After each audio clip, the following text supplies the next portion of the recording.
Tuhan, shalom. Tuhan Yesus baik, amin. Mari kita siapkan hati kita.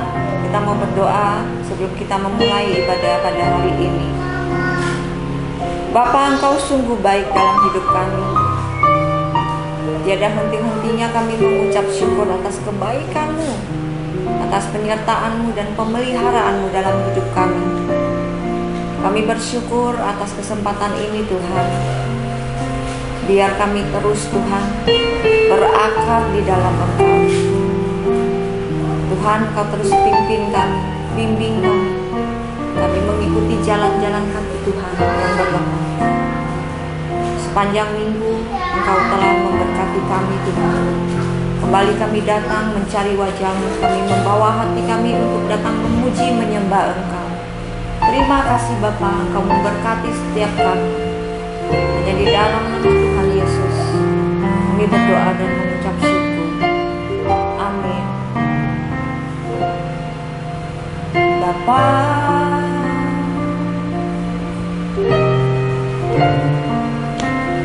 Engkau sungguh baik, kasih-Mu melimpah di hidupku.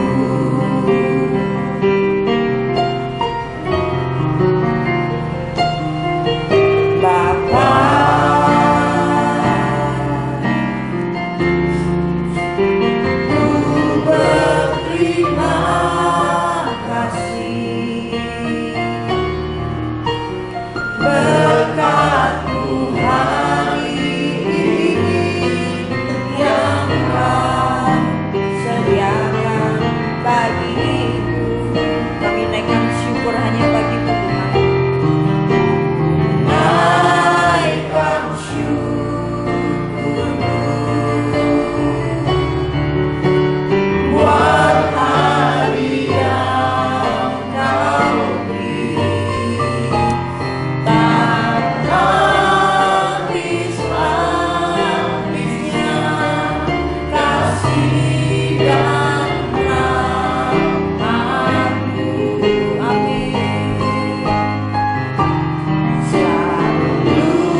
tak habis-habisnya kasih dan rahmat-Mu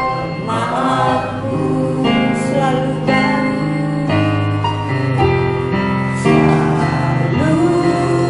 baru dan tak pernah terlambat pertolongan-Mu. Besar setiamu di sepanjang hidupku. Besar setiamu, besar setiamu, besar setiamu di sepanjang hidupku.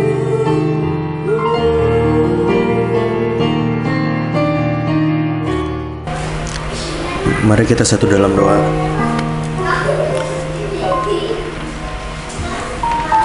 Tuhan Yesus, kami datang kepadamu, kami membawa persembahan-persembahan sulung, persembahan kasih, persembahan yang daripada kami Tuhan, kami bawa kepadamu untuk digunakan dan dipakai menjadi berkat untuk orang-orang di luar sana dan untuk pembangunan gerejamu Tuhan.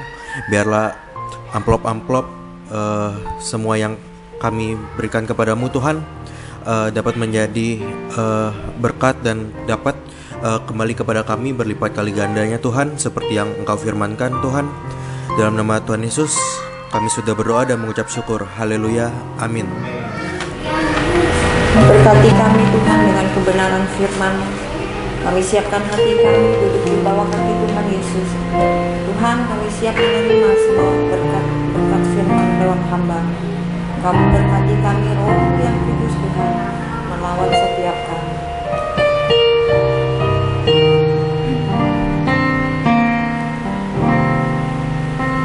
Betapa hatiku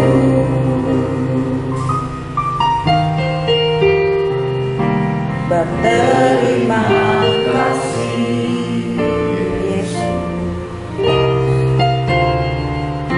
Kau mengasihiku,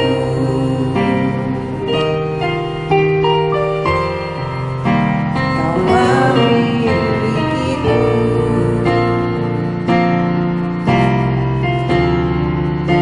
Hanya ini Tuhan besertaku.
Dan kami mau berterima kasih untuk kebaikan Tuhan, sebab Tuhan sudah menyatakan lewat kebenaran firman, pesan-pesan peringatan dari Roh, bahkan solusi-solusi yang dari Tuhan dinyatakan kepada kami di penghujung tahun 2022 dan dibuka lembar tahun 2023. Tuhan sudah beri kami jalan keluarnya.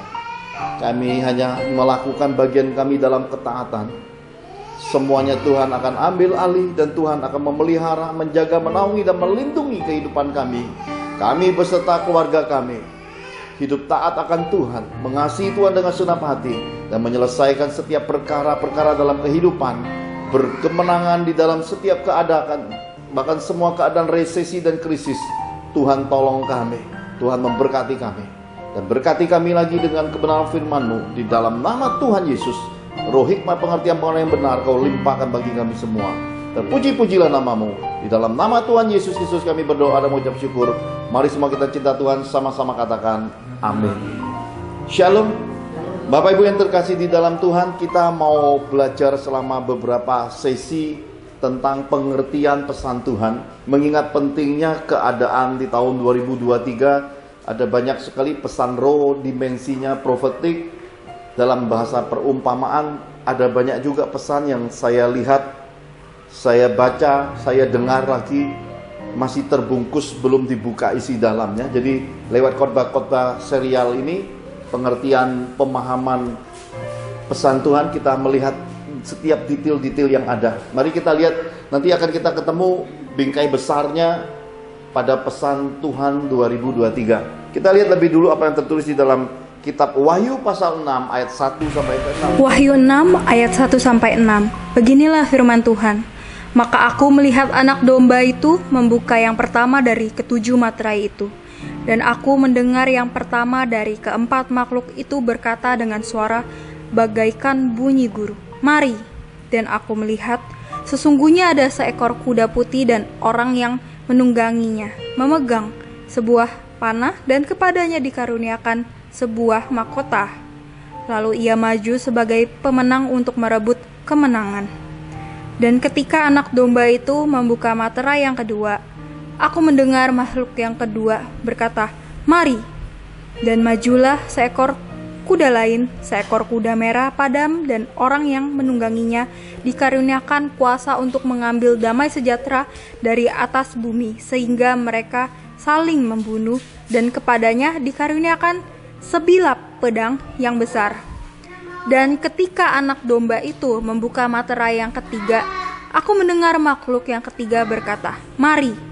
Dan aku melihat sesungguhnya ada seekor kuda hitam, dan orang yang menungganginya memegang sebuah timbangan di tangannya.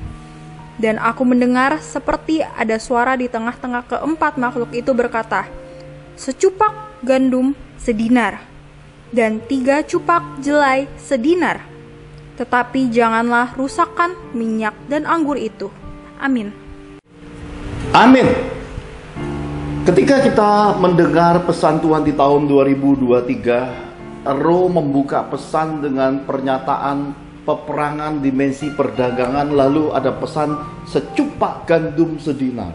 Nah, Bapak Ibu terkasih di dalam Tuhan, ternyata secupak gandum sedinar ini dituliskan jelas sekali di dalam kitab Wahyu pasal 6 ayat 1 sampai yang ke-6.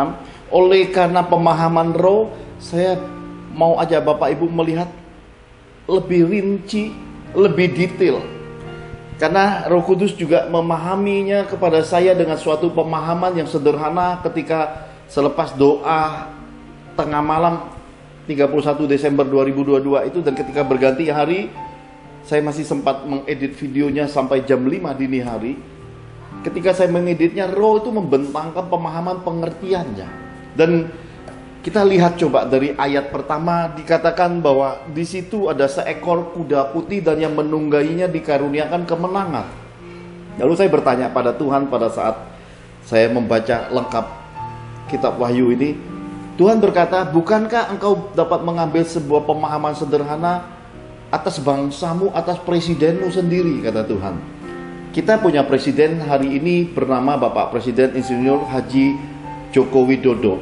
Beliau adalah seorang presiden yang sebenarnya menggenapi kitab Wahyu pasal 1 ini dikaruniakan kemenangan. Seorang presiden yang berangkat dari latar belakang sipil, kemudian dikasihi banyak rakyat Indonesia, juga dibenci. Antara dikasihi dan dibenci, ternyata kapasitas, kualitas yang mengasihi lebih banyak. Maka Presiden Jokowi bisa menang 2 kali dan memimpin bangsa Indonesia 2 periode. Dan kita bisa melihat 2 periode masa pemerintahan Presiden Jokowi ini, kita bisa melihat banyak sekali pertumbuhan pembangunan. Jalan tol, akses Jakarta bahkan mulai menembus ke Jawa Timur dan nanti akan menuju ke arah Bali. Kemudian Jakarta sendiri kita bisa melihat ada banyak sekali pembangunan MRT, LRT. Ada banyak pembangunan semasa pemerintahan Pak Jokowi ini. Kenapa? Karena bagian pertama, yang menang ini memegang panah, yang punya tujuan dan dikaruniakan kemenangan. Sisa 2 tahun lagi Pak Jokowi akan mengakhiri masa pemerintahannya. Nah, kita menunggu hari ini. Dan di dalam pesan Tuhan 2023 ada dipesankan tentang keadaan bangsa kita. Siapa yang bisa menenteramkannya, kata Roh? Akan ada seperti sayembara, ada banyak perebutan, ada banyak kejadian di tahun 2023 ini dimulai hingga menuju nanti masa pemilihan baru para pemimpin bangsa atas bangsa kita Indonesia. Nah, Bapak Ibu terkasih di dalam Tuhan, kemudian yang kedua tentang seekor kuda yang berwarna merah padam. Kuda ini sebenarnya menggambarkan pesan Tuhan yang sudah kita terima tentang masa ujian api dan roh dan keadaan dunia yang memerah. Ini menggambarkan jelas sekali seperti yang Roh Kudus katakan kepada saya bahwa pada masa kuda merah padam ini, dia dikaruniakan memiliki pedang yang besar. Ini seperti pedang Tuhan. Ketika Daud jatuh di dalam pencobaan, sombong, tinggi hati, lupa pada Tuhan, merasa keberhasilan oleh karena jumlah banyaknya tentara. Pada saat itu pedang Tuhan ada di angkasa dan ribuan orang mati. Dikatakan bahwa mereka saling membunuh dan kepadanya dikaruniakan sebilah pedang yang besar.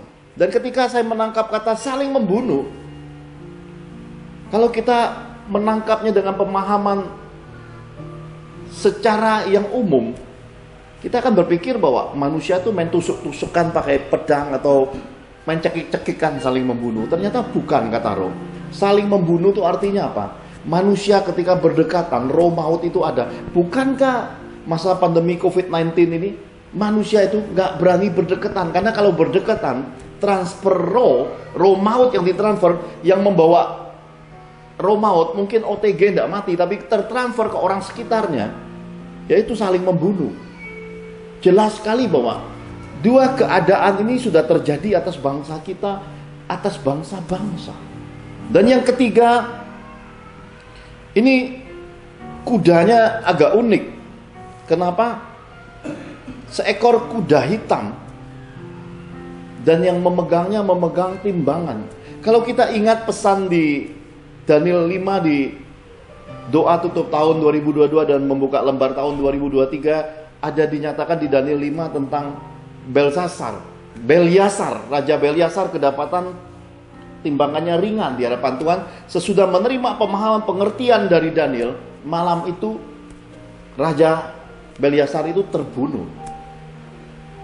Jadi kita bisa melihat suatu keadaan yang sepertinya 3 masa, 3 keadaan ini dibukakan Roh Kudus kepada kita. Maka ada pesan secupak gandum sedinar dan 3 cupak jelai sedinar.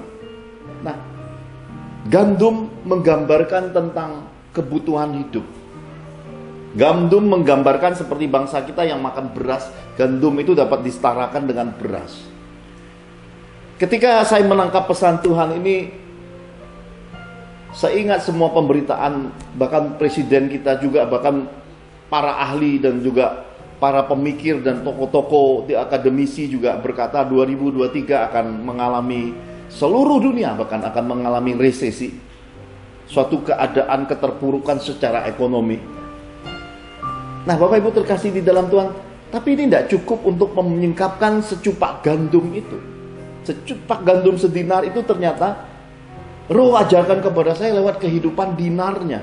Lalu saya bertanya kepada Tuhan, bagaimana memahaminya? Tuhan berkata begini, engkau ingat suatu bangsa yang mata uangnya dinar? Saya berkata, iya Tuhan. Bangsa mana? Bangsa Irak. Irak dahulu dipimpin oleh seorang raja yang bernama Saddam Hussein. Pada masa Saddam Hussein, 1 dinar itu nilainya 33.000 rupiah kira-kira.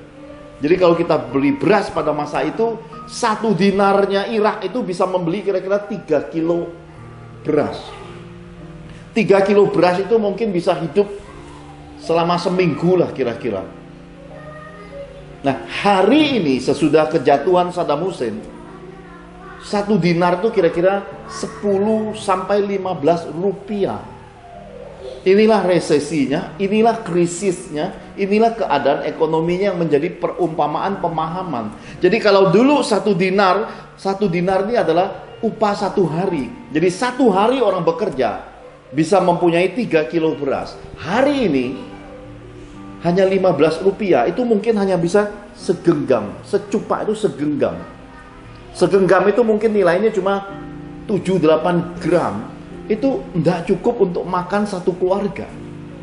Inilah penggambaran keadaan resesi, krisis, dan peringatan Tuhan untuk seluruh umat manusia, khususnya orang-orang beriman, untuk mempersiapkan dirinya memasuki jalan-jalan Tuhan, bersungguh-sungguh di dalam Tuhan, mendengar suara Tuhan, hidup jadi pelaku firman, dan mentaati semua perintah Tuhan. Karena jalan keluarnya, solusinya, mukjizatnya hanya tersedia lewat Tuhan.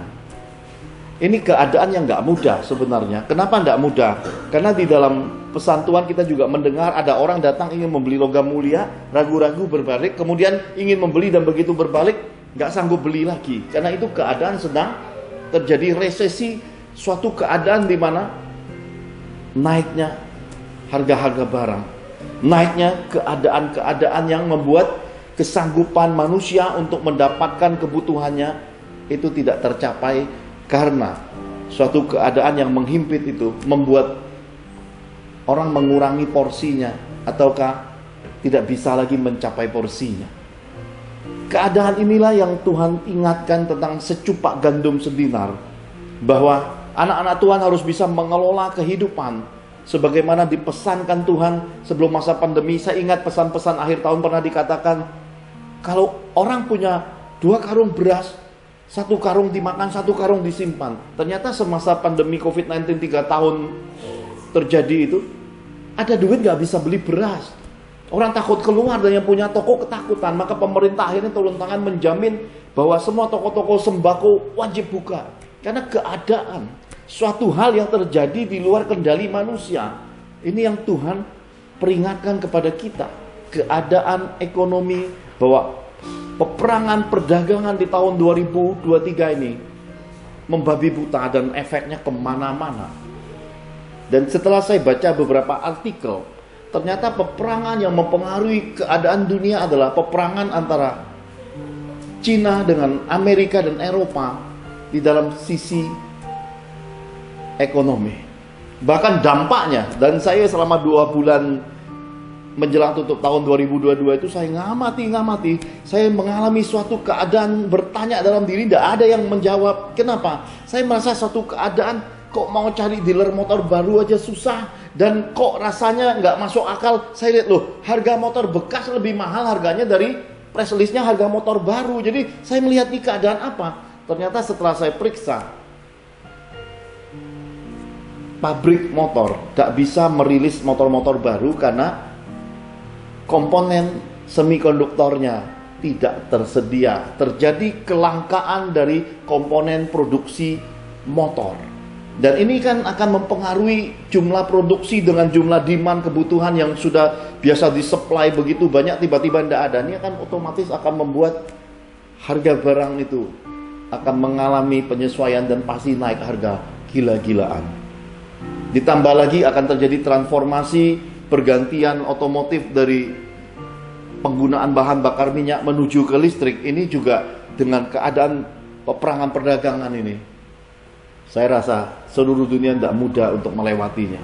Nah, pemahaman ini harus kita dapat, harus kita pahami, kita sesuaikan dengan keadaan bisnis kita, kehidupan keluarga kita, keadaan ekonomi kita, persiapan anak-anak kita untuk memasuki jenjang karir hidupnya selepas menyelesaikan pendidikannya. Semua kita harus mempersiapkan diri, dan Tuhan sudah beri peringatan dan sudah memberi caranya.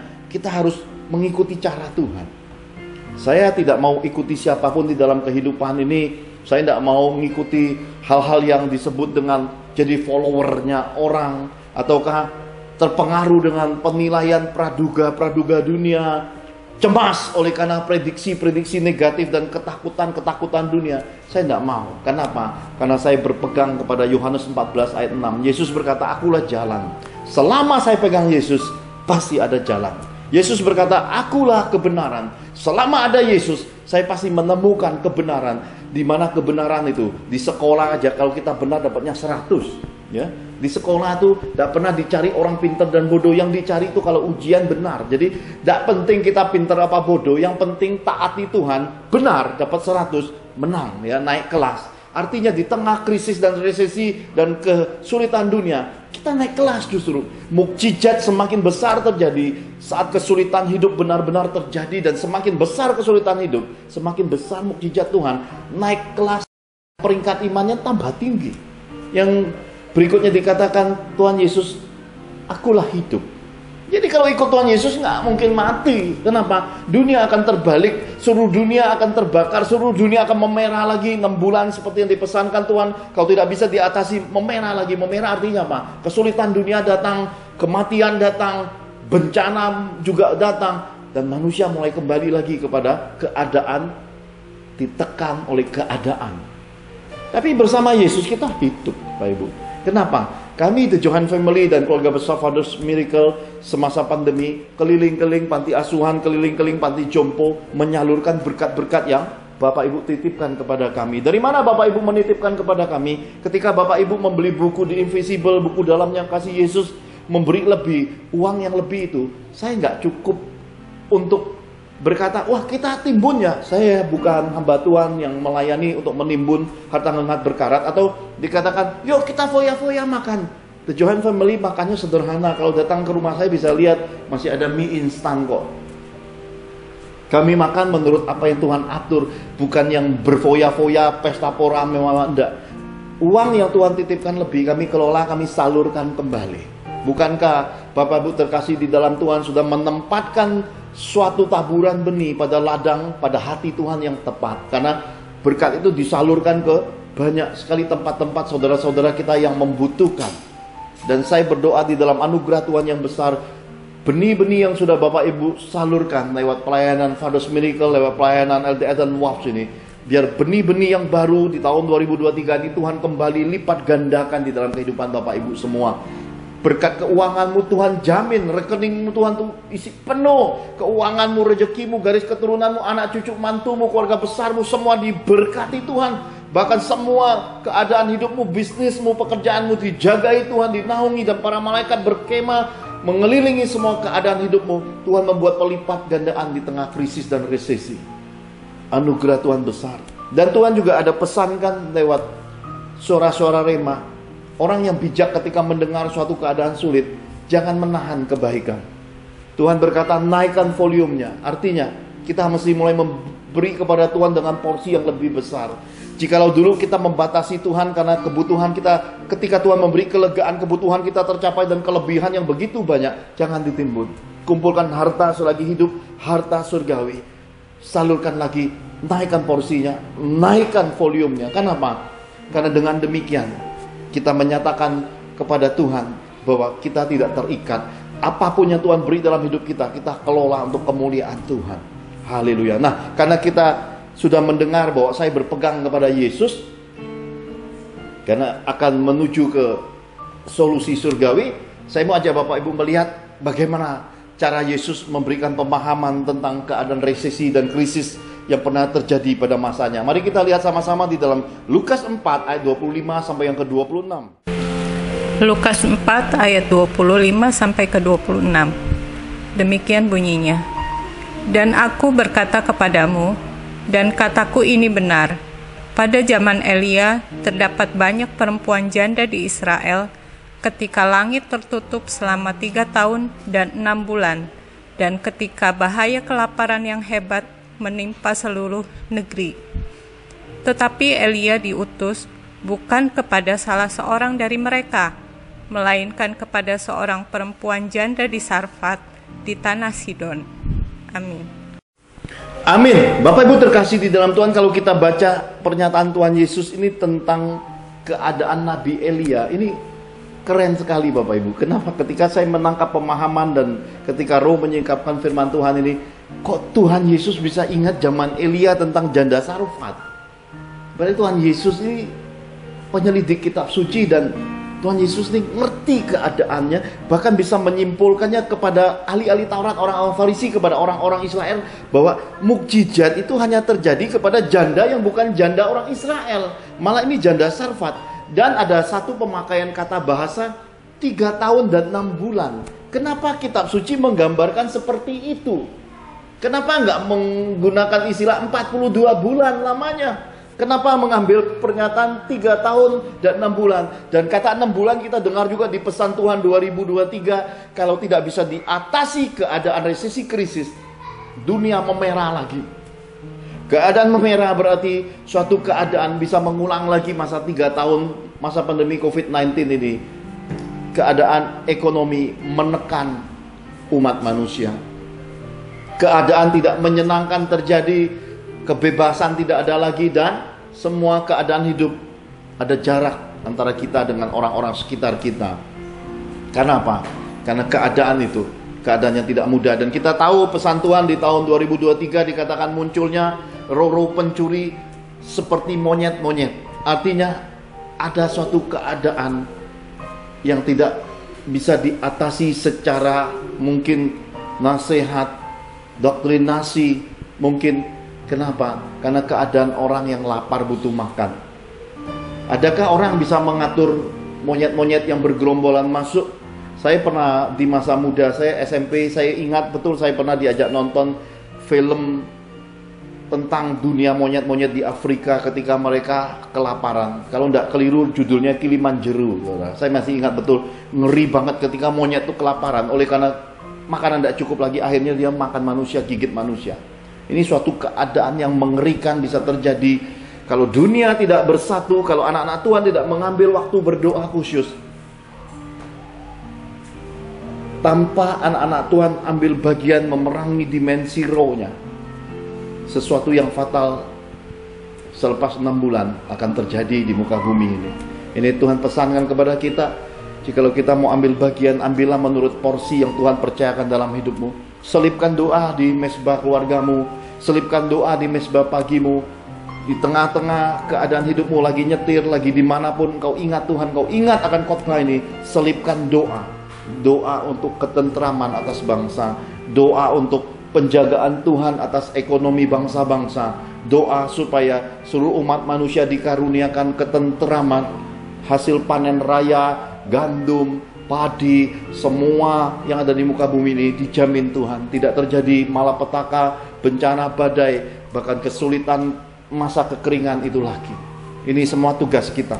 Barang siapa yang sudah mengambil bagian setia mendukung pekerjaan pelayanan Tuhan, teruskan, naikkan volumenya, sepakati dengan istri, sepakati dengan suami, jalani, lihat buahnya. Kalau Tuhan terus tambahkan, berarti engkau sedang mengambil keputusan yang tepat di dalam Tuhan. Jangan ragu-ragu, sebab firman Tuhan yang kita kerjakan selagi kita hidup, nanti kita nikmatinya selagi kita pulang sorga. Dan anak cucu yang kita tinggalkan di muka bumi akan menerima wasiat warisan Tuhan turun-temurun dari penggenapan janji Tuhan yang kita kerjakan selagi kita hidup ini.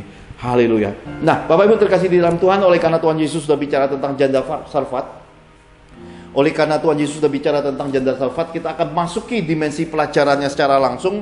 Mari kita lihat sama-sama di dalam 1 Raja-Raja pasal 17 ayat 9 sampai yang ke-16.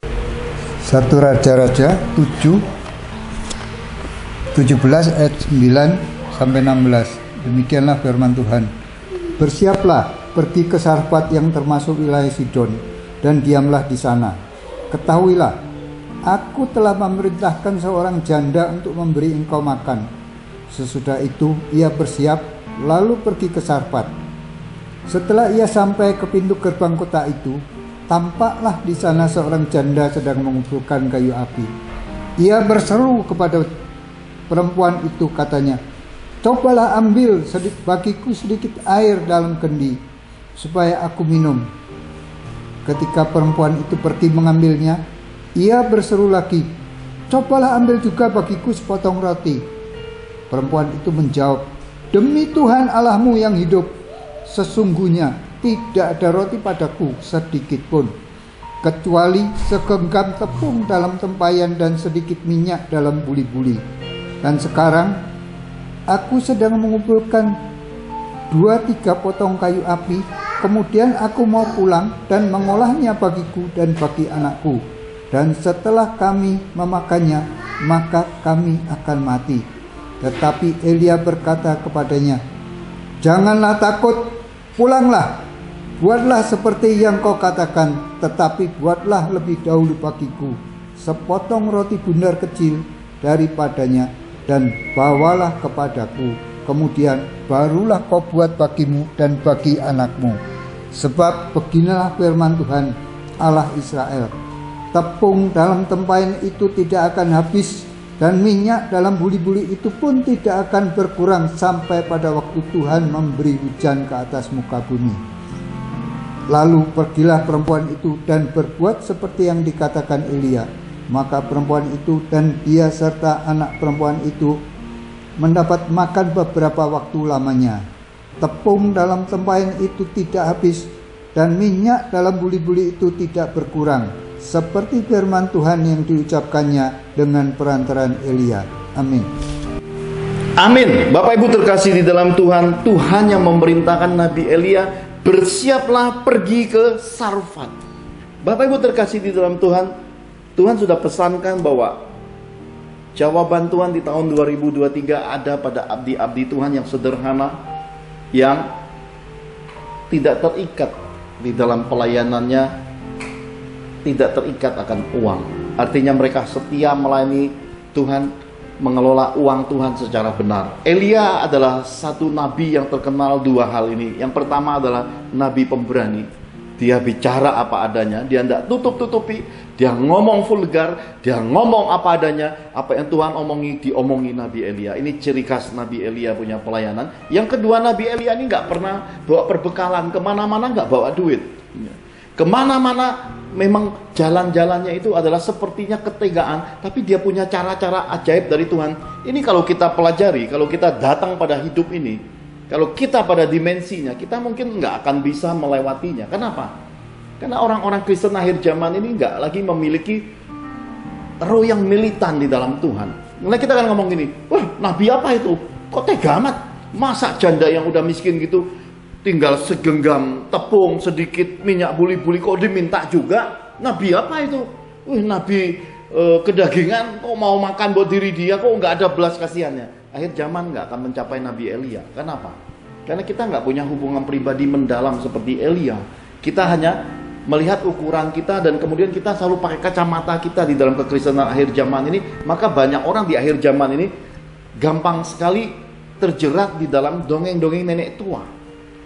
Penglihatan-penglihatan, kemudian janji-janji berkat, kemudian pokoknya kalau kita ngumpul kayak masuk bioskop, bayar ya, seminar sana, seminar sini. Dan kalau yang gratis kita nggak tertarik ya, karena memang akhir zaman ini banyak orang tidak bisa memahami di mana ada Tuhannya, di mana yang sebenarnya kata pelayanan cuma-cuma itu. Sekarang semua kita ngatur menurut pengertian kita sendiri. Kita bersandar menurut apa yang kita senang, yang menyenangkan telinga, yang ya pokoknya merasa diri kita paling nyaman, aman. Dan tahun 2023 ini di tempat yang nyaman dan tenang, roh maut sembunyi di sana. Sementara yang banyak goncangan, yang tidak enak, banyak prosesnya. Justru di sana ada jalan-jalan Tuhan, ada kehidupan yang dari Tuhan. Jadi tahun 2023 ini Tuhan sedang membalikkan suatu keadaan. Yang punya mata nggak bisa melihat, justru yang matanya tutup dan melihat Tuhan, punya mata meskipun buta sekalipun, meskipun gak punya apapun, mereka bisa melihat Tuhan dan mereka menemukan harta terpendam di dalam kehidupan. Solusi Tuhan di tahun 2023 ini hanya ada pada orang yang mata hatinya terbuka, mereka yang selalu melihat Tuhan. Oleh karena itulah Bapak Ibu terkasih di dalam Tuhan, Nabi Elia adalah nabi yang mengenal Tuhannya, berpegang pada mandat Tuhan dan perintah, dia tidak bergeser. Kalau Bapak Ibu mengambil suatu perumpamaan, ambil aja kehidupan saya. Ketika Tuhan memilih Bu Angel dan Richie untuk diselamatkan di Jakarta, ada banyak orang melakukan penilaian penghakiman atas saya. Saya tidak mau geser semua itu. Kenapa? Sekali Tuhan berfirman, saya pegang firman. Sekali Tuhan perintahkan, saya jalani perintah itu. Meskipun harga diri terkoyak, terinjak-injak, meskipun harus mati, saya mau setia di jalan salib ini. Karena itulah Bapak Ibu terkasih di dalam Tuhan, Tuhan mencari orang-orang setia sesuai pesannya di tahun 2023. Jadi kita bisa melihat segenggam tepung, secupak gandum, segenggam beras. Ini bicara tentang orang-orang yang di tengah krisis ekonomi, krisis keuangan, krisis makanan, justru didatangi Tuhan. Jadi Tuhan mengirim nabi-nabinya kepada orang-orang yang sebenarnya bukan bicara tentang ada duit gak ada duit, bicara tentang punya hati nggak sama Tuhan. Ini Tuhan sedang membongkar kehidupan umat Tuhan, kehidupan gereja-gereja Tuhan. Bukan bicara, wah tabungan gerejamu banyak, atau oh gereja minoritas nggak ada duitnya, yang minim banget. Tuhan tidak mau lihat semua itu. Tuhan hendak berurusan dengan hati kita. Ketika Dia datang mengirim orang-orang pilihannya, hati kita ini, apakah yang kita butuhkan? Apakah yang kita masih simpan ini kita relakan untuk Tuhan? Tuhan sedang mencari orang-orang yang mau melepaskan benih-benih hidupnya ketika Tuhan meminta. Karena sesuai janji Tuhan juga, ketika kita menyerahkan yang Tuhan minta, ternyata yang baru Dia kirim bahkan melipat gandakan semua yang Dia kirim. Artinya ada suatu pertukaran di tahun 2023 ini ketika kita mentaati Tuhan, ketika kita menabur benih, ketika kita melepaskan keuangan kita kepada Tuhan, Tuhan akan gantikan dengan sesuatu yang lebih besar, lebih melimpah dari semua yang kita perhitungkan itu, Bapak Ibu. Ini Tuhan pesankan. Karena itulah kita bisa melihat ketika janda Sarfat ini ketemu dengan Nabi Elia, kita bisa melihat dengan jelas sekali suatu keadaan ketika ini janda sedang ngambil kayu. Menarik sekali. Nabi Elia itu berkata gini, cobalah ambil bagiku sedikit air dalam kendi-kendi supaya aku minum. Ketika perempuan itu baru taat mau ngambil air, belum sempat ngambil air, datang lagi suara Nabi Elia, cobalah ambil juga bagiku sepotong roti. Jadi hati-hati dengan pekerjaan roh di tahun 2023 ini, karena roh Tuhan akan membuat kita apakah punya kesabaran lebih, apakah mendengar suara Tuhan itu dengan mengerjakannya segenap hati. Karena 2023 ini Tuhan melihat ke dalam hati manusia roh kita. Jangan bersungut-sungut. Kalau sekali bersungut-sungut langsung gagal ujiannya. Sekali bersungut-sungut nggak mencapai solusi dan tidak mencapai pekerjaannya. Tapi kalau kita kerjakan, tidak fokus kepada Elianya, tapi fokus dengan apa yang diperintahkan Tuhan, fokus firman-Nya. Tidak pusingkan perdebatan rohani, tidak pusingkan suatu keadaan penafsiran-penafsiran, kita fokus apa yang Tuhan mau di dalam hidup kita dan keluarga kita, apa yang Tuhan mau di dalam pekerjaan, di dalam bisnis, di dalam pelayanan kita. Maka kita akan melakukan segala sesuatu dengan segenap hati. Lalu terbongkar, Bapak Ibu. Kenapa? Terkadang Tuhan membuat kita jeri, kita merasa, kok Tuhan be aku tidak kelar-kelar, kok Tuhan be aku tuh tidak cukup-cukup, kok Tuhan sama aku tuh kok gitu loh. Bahkan aku sudah lakukan banyak menurutku, menurutmu banyak, menurut Tuhan belum tentu. Lalu engkau merasa saking banyak engkau lakukan untuk Tuhan, lalu engkau melihat keadaanmu, engkau berkata, kok aku gini? Karena takaranmu dengan takaran Tuhan tidak sama, saudaraku. Terkadang kuota kita belum mencapai kuota Tuhan, kita sudah menuntut Tuhan untuk meminta suatu kelegaan hidup, berhenti dari semua hal-hal yang terjadi di masa lalu seperti itu. Hari ini belajar lewat kehidupan janda Sarfat. Janda Sarfat itu bicara kejujuran akhirnya. Apa yang dijawabnya kepada Nabi Elia? Demi Tuhan Allahmu yang hidup, sesungguhnya tidak ada roti padaku sedikit pun, kecuali segenggam tepung dalam tempayan dan sedikit minyak dalam buli-buli. Dan sekarang aku sedang mengumpulkan 2-3 potong kayu api. Kemudian aku mau pulang dan mengolahnya bagiku dan bagi anakku. Dan setelah kami memakannya, kami akan mati. Ini keadaan janda Sarfat berkata kepada Nabi Elia, Keadaan kami ini udah nggak tertolong. Nggak ada harapannya bagi dunia. Nggak ada jalan keluarnya lagi. Tidak ada apapun yang bisa mendasari kami untuk menjadi bagian dari pekerjaan Tuhan. Kami ini udah mungkin pribadi, kami ini mungkin keluarga yang sudah dikatakan finish, tamat riwayatnya. Saya senang sekali dengan apa yang Roh Kudus bentangkan ini, Bapak Ibu. Karena kita ini banyak alasan, kita sembunyi, kita berbohong, kita berdusta, kita berpikir semua itu, Tuhan maklumin. Tidak mengerti hari penghakiman Yesus. Saya mengamati anak-anak Tuhan ini sampai hari ini, ada banyak orang sebenarnya hanya bertuhan-tuhan, tapi tidak pernah mengenal Tuhan. Ada banyak orang menyebut-nyebut Tuhan, itu sebenarnya calo Tuhan, dan itu sebenarnya sedang curi kemuliaan. Karena perilaku hidupnya tidak mencerminkan mereka punya integritas di dalam Tuhan, tidak mencerminkan Yesus itu besar di dalam hidup mereka. Yang terjadi adalah suatu bentuk kemunafikan rohani yang sangat jelas dibenci Tuhan Yesus, Bapak Ibu. Oleh karena itulah kita bisa melihat suatu jawaban. Apa yang dijawab Nabi Elia? Jangan takut. Jangan takut. Ini Tuhan pesankan dulu kepada kita. Apapun yang terjadi, apapun prediksi dunia, bahkan dunia terpuruk, bergulung, hancur, kering, terbakar sekalipun, jangan takut. Ini Tuhan pesankan. Janganlah kamu gelisah, janganlah kamu khawatir, janganlah kamu takut. Ini Tuhan pesankan buat kita, supaya jiwa kita ini berpegang pada firman, supaya damai sejahtera Yesus atas kita ini benar-benar menetap dan besar. Jangan takut. Jangan takut itu tidak cukup, Bapak Ibu. Ada perintah berikutnya ketika kita mencapai, ya aku percaya Tuhan. Dikatakan, pulanglah. Sesudah jangan takut dikatakan pulanglah, buatlah seperti yang kau katakan, tetapi buatlah lebih dahulu bagiku sepotong roti bundar kecil daripadanya dan bawalah kepadaku, kemudian barulah kau buat bagimu dan bagi anak-anakmu. Tuhan harus yang terutama. Meskipun kau punya buat dirimu tidak cukup, kalau Tuhan minta, serahkan Bapak Ibu, utamakan Tuhan. Di tengah krisis, resesi, di tengah segala keadaan hidupmu, jangan simpan, jangan tahan. Ini kunci mukjizat sebenarnya. Apa yang Roh ajarkan lewat pemahaman, pengertian, pesan Tuhan ini sebenarnya adalah hal terbuka dari Tuhan Yesus buat kita. Kita harus siap sedia. Saya dengan The Johan Family ketika mengantar pembekalan ke panti-panti asuhan, panti-panti jompo, bukankah mobilnya terbalik? Bukankah kami melewati baptisan kematian itu? Tetapi lihat, sampai hari ini kami masih hidup. Kenapa? Karena perbuatan hidup kami, kemurnian hidup, kejujuran dan penilaian Tuhan di hidup kami itu dijamin. Sekalipun malaikat maut lewat, sekalipun jurang maut terbuka, ada tangan kemuliaan Bapa menopang keluarga kami. Karena itulah di dalam pengelolaan pelayanan ini, transparansi apa adanya. Karena itu di dalam kehidupan ini, kenali bobot bibit bebet kerohanian, Bapak Ibu. Supaya apa? Supaya kita mencapai jalan-jalan menuju masa depan.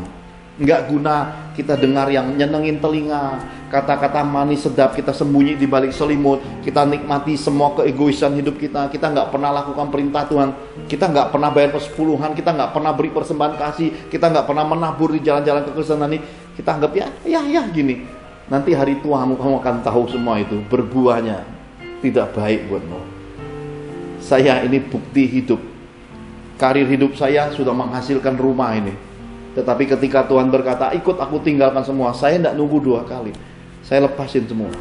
Dan ketika di jalan-jalan pelayanan Father's Miracle, jalan-jalan pemula Sipgit dulu, berlari mendai hujan sampai istri saya martir, saya tidak berhenti. Karena Tuhan berkata, kalau engkau berhenti, aku kehilangan suara kemurnian bagi umatku. Itu membuat saya berjalan lagi. Dan ini perjalanan malah dibuka Tuhan. Tuhan pesankan kepada saya, dan ketika saya buka nubuatan beberapa nabi-nabi Tuhan, bangsa-bangsa yang memanggil saya datang ke Singapura, pesan pelayanan bangsa-bangsa itu ternyata ada di dalam pun hidup saya, di dalam pelayanan Sipgit Father's Miracle ini.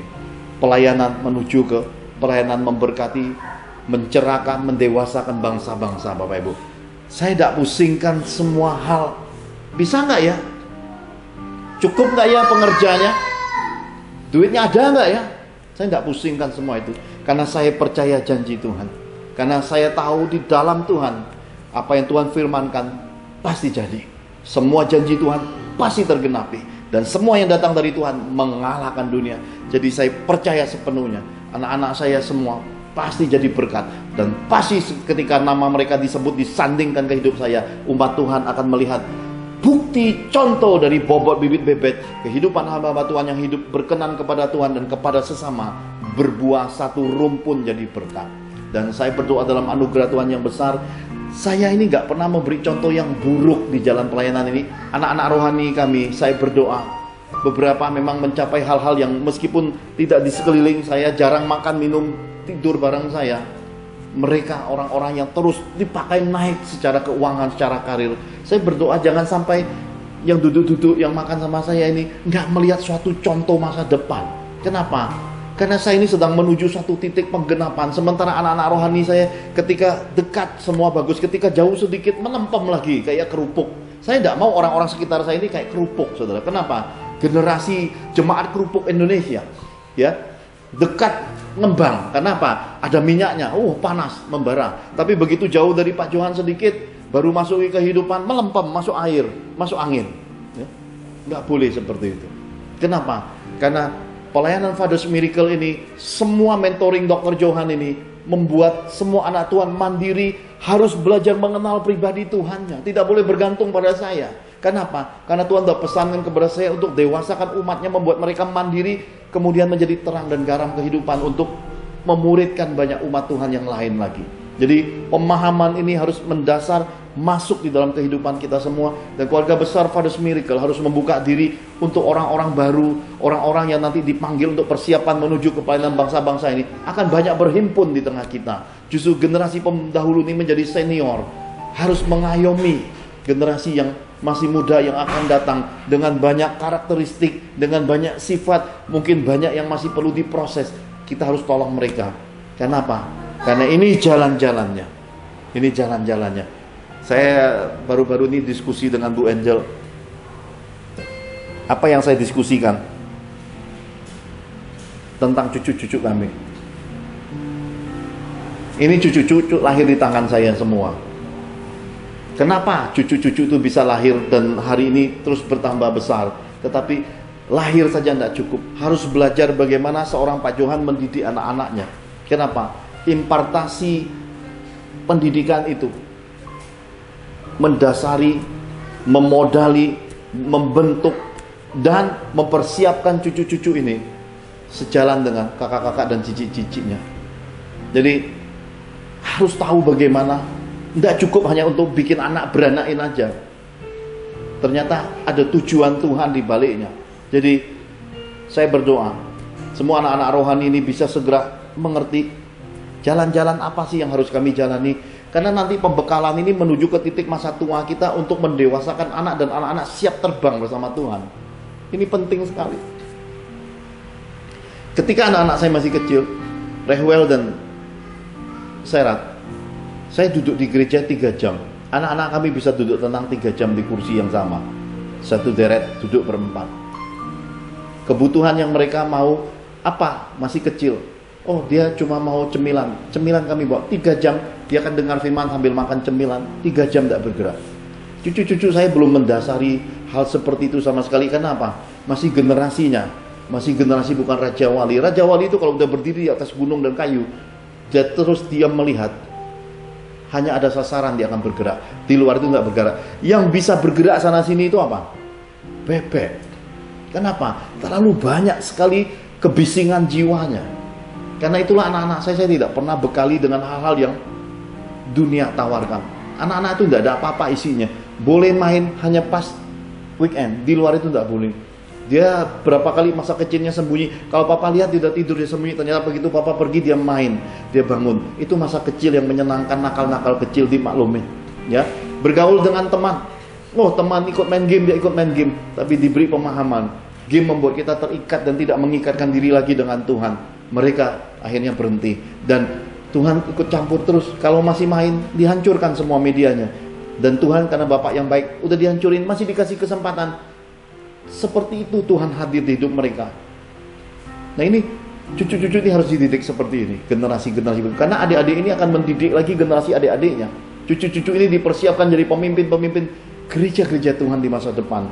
Karena itulah visi ini bagi kita orang-orang biasa ini nggak kesampaian karena terlalu tinggi. Karena itu kita nggak punya mimpi besar, karena kita nggak pernah berpegang dan dekat dengan Tuhan. Kita nggak tahu bahwa Tuhan itu besar. Maka ketika kita dekat, otomatis mimpi besar itu, tujuan ilahi yang besar itu mendasari hidup kita. Dan ketika Richie masuk di dalam hidup saya memperkenalkan Tuhan, mengajarkan jalan Tuhan, menyingkapkan beberapa firman hikmat, sampai guru agamanya takut sama Richie, akhirnya karib dengan Richie. Dan kemudian masuk di pendidikan kuliah, SMA segala macam. Bahkan ketika ada yang berkata, Richie di jembatan merah penuh kasih itu, ya, seorang calon dokter menyenangi anak kami Richie, dia tidak mau, karena dia berkata apa? Aku mau mengejar dreamsku untuk mencapai England, Singapura. Aku mau lihat nation.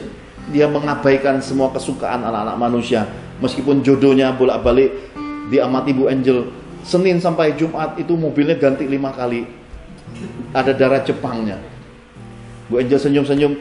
Menurut hati Bu Angel mungkin mantu yang gini juga boleh juga sih, ya. Pinter dandan, ada darah Jepang, bisa main piano. Tapi ternyata Richie nggak mau, kami tetap dukung pilihan anak-anak kami. Lihat, ini semua harus mendasari. Kenapa? Karena saya nggak pernah beri contoh yang buruk di dalam jalan pelayanan ini. Pemahaman ini harus dapat. Dan ketika mereka mulai memasuki masa kuliah, Tuhan berkata, ajarkan mereka mandiri di dalam keuangan. Saya nggak pernah lagi ngurusi keuangan anak-anak. Setiap bulan berapa jumlah uang kuliah mereka dibagi 5-6 bulan, kami titip tiap bulan. Saya cuma bilang, kalau kamu kelola uang benar, kamu terus kuliah dan selesaikan kuliahmu, Tuhan akan pelihara. Tapi kalau kamu pakai uang kuliahmu, kamu nggak punya lagi ketersediaan ketika hari pembayaran uang kuliah tiba, kamu habiskan, kamu nggak kuliah. Papa nggak ikut campur, karena itu perintah Tuhan. Jadi anak-anak sudah punya manajemen keuangan sejak mulai masa SMA-nya.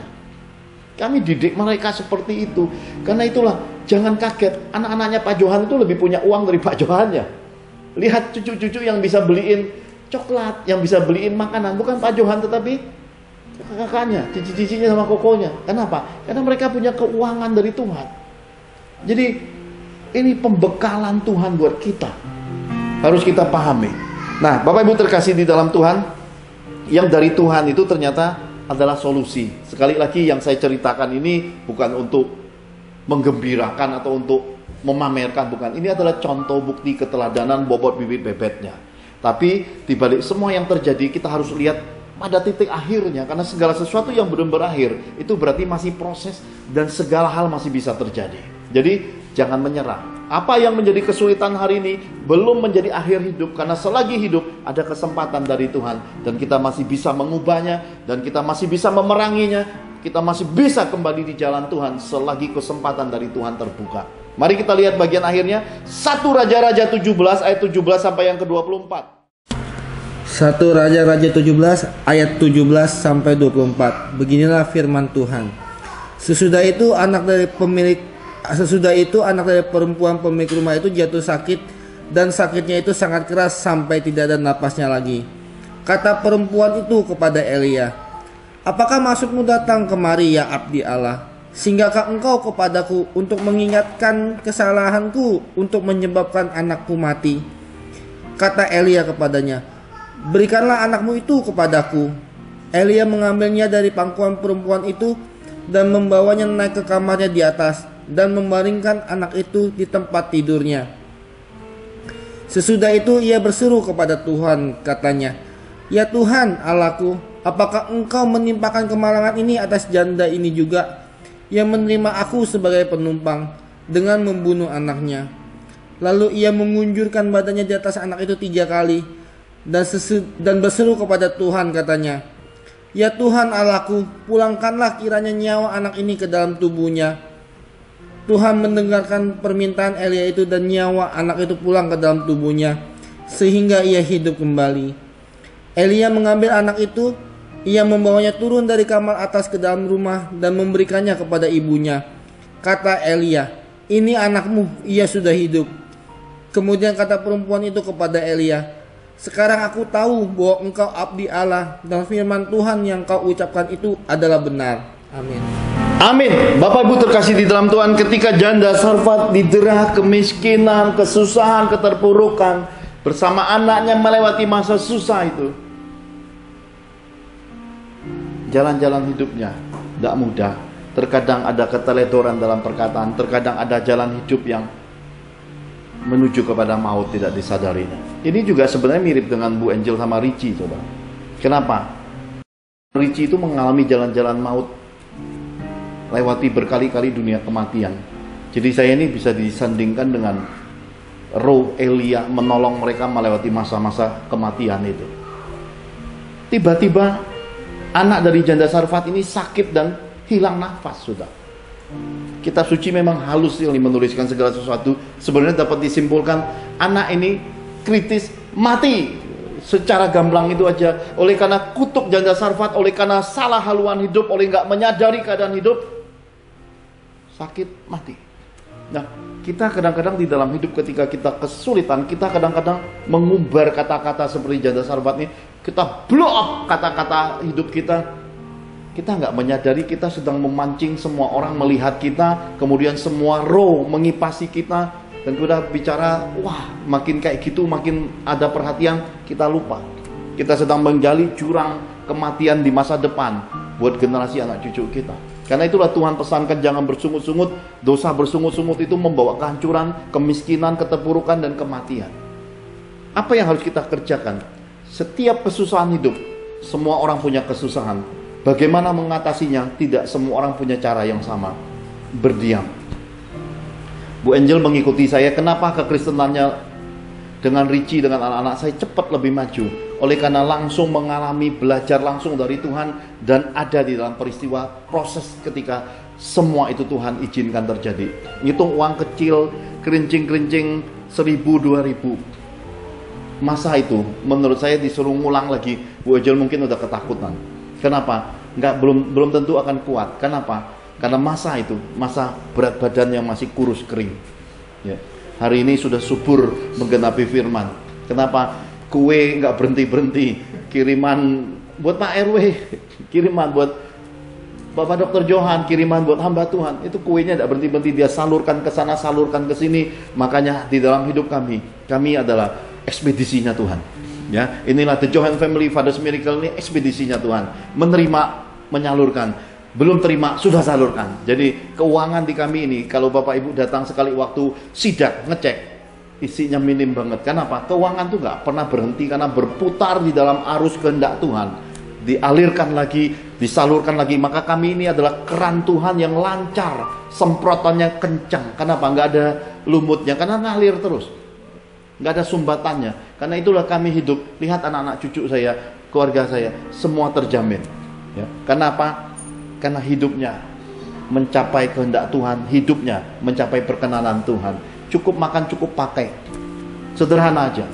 Ketika doa tutup tahun, kesibukan saya tidur itu hanya beberapa jam untuk mempersiapkan video-video online.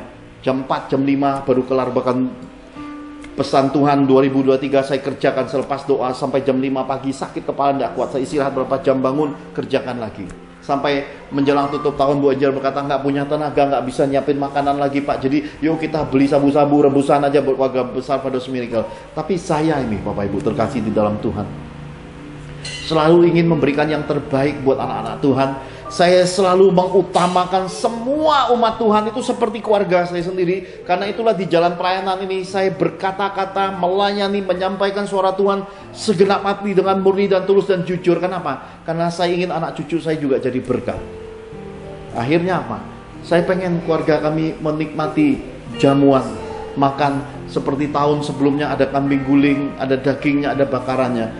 Siapa sangka saya didaulat sebagai ketua RW untuk buka acara baksos di balai warga kami. Ternyata di sana ada yang nyumbang, gak tanggung-tanggung, barbecue.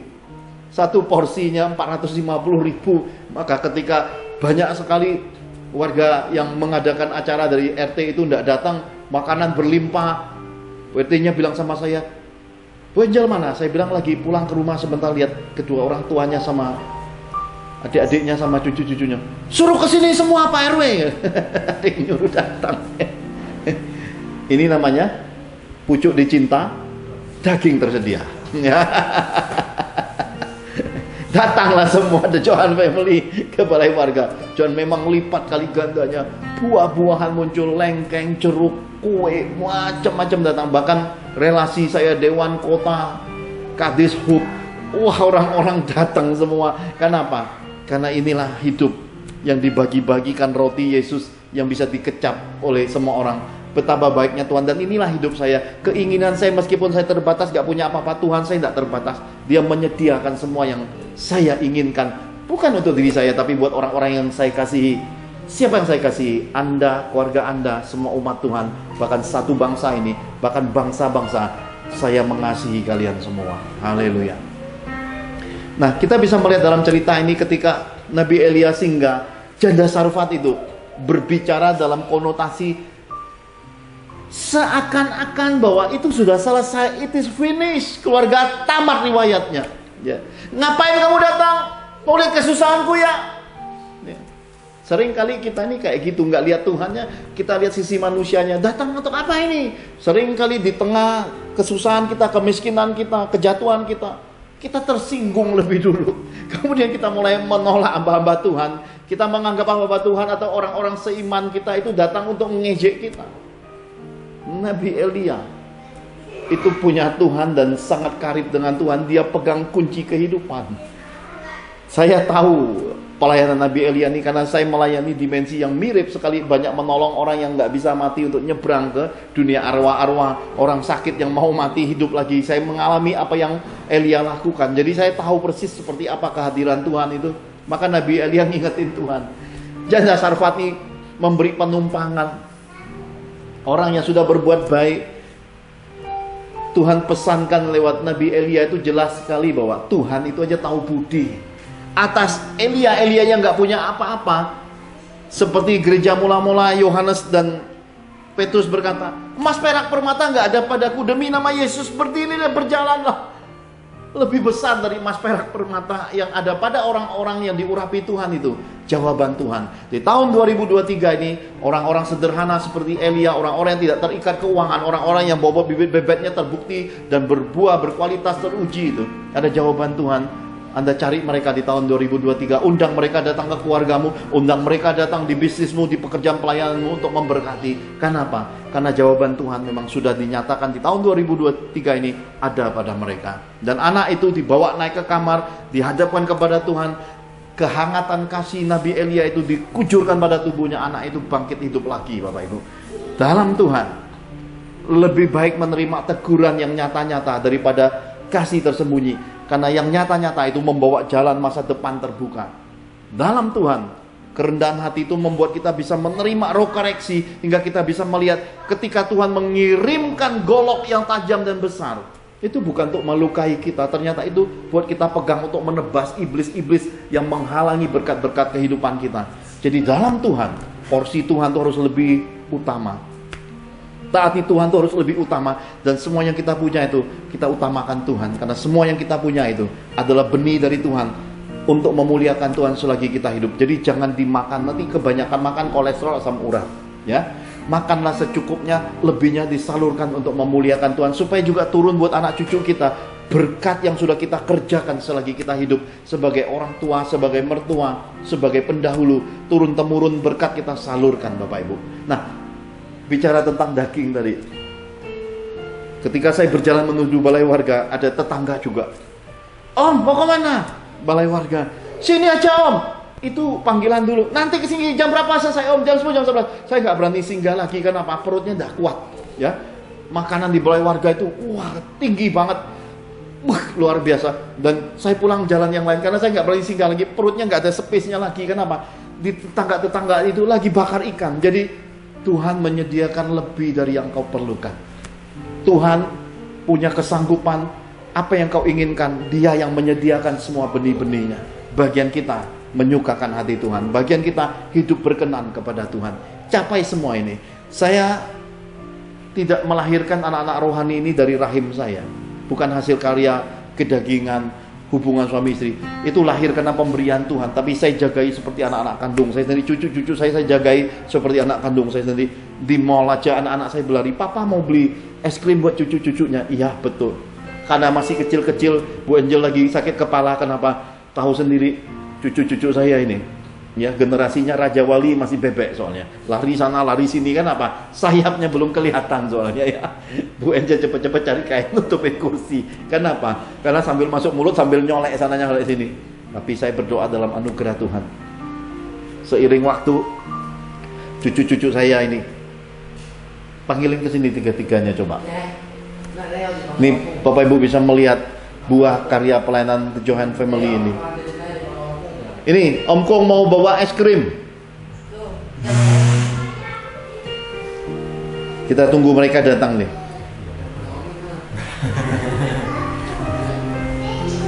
Nah, ini lihat nih. Nah, ini Theo, ini, nah ini yang jagut, ini makannya banyak, larinya kencang, ya. Ini diminta seperti anak saya, satu cewek satu cowok, dan ini anak mukjizat. Nah, itu takut kenapa? Takut api. Oh, takut sama api. Dia aja gak mau, masih kecil dengan dunia merah lagi. Saudara, sungguh-sungguh lihat cucu-cucu saya nih, 3 nih. Ini cucu-cucu nih, seperti anak saya nih, satu cewek 2 laki, genap sudah. Porsi ganda 2-0. Dalam ketaatan dapat berkat ganda, ya. Itu Adianus masih kecil dulu kayak gitu, saudara ya. Kurang lebih kayak gitulah. Ini lebih bagus dari Lina lah yang pasti.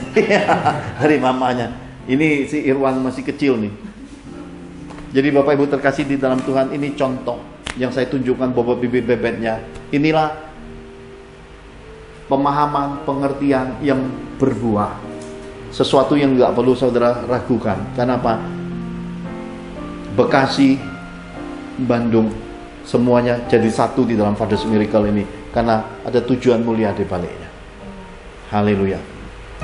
Kita tutup di dalam doa berkat-berkat Bapa Surgawi. Sesudah itu baru kita perjamuan kudus. Kita tutup dalam doa lebih dulu. Bapak dan Ibu terkasih dalam Tuhan Yesus, kita baru saja dicerahkan firman Tuhan bagian pertama dari pengertian pesan Tuhan Yesus atas tahun 2023. Ketaatan kepada Tuhan, ketaatan sampai dimensi mengabaikan kebutuhan diri merupakan kunci mukjizat dan cara Tuhan memelihara hidup kita semasa sepuncak gandum sedinar ini. Inilah solusi dari Tuhan untuk kita melewati masa krisis dan resesi tahun 2023 ini. Mari kita akhiri ibadah online ini dengan sehati doa menerima berkat-berkat Bapa Surgawi. Mari kita angkat kedua tangan kita di hadiratnya. Dalam nama Tuhan Yesus Kristus, terbukalah tingkap-tingkap langit. Dicurahkan Tuhan bagi kita benih-benih kehidupan, kita dilindunginya, jauh dari penyakit, mara bahaya, dan jauh dari bencana kematian. Kita dipeliharanya, kita diberkatinya, semua janji Tuhan atas hidup kita terpenuhi. Lumbung-lumbung perbekalan hidup kita diisi penuh dengan kebaikan, kemurahan, dan berbagai-bagai berkat kehidupan. Brankas dan rekening bank kita diisi Tuhan penuh, berlimpah. Kita hidup sehat dan bahagia. Kita terima semua berkat Bapa Surgawi ini dalam nama Tuhan Yesus. Sama-sama kita katakan, amin.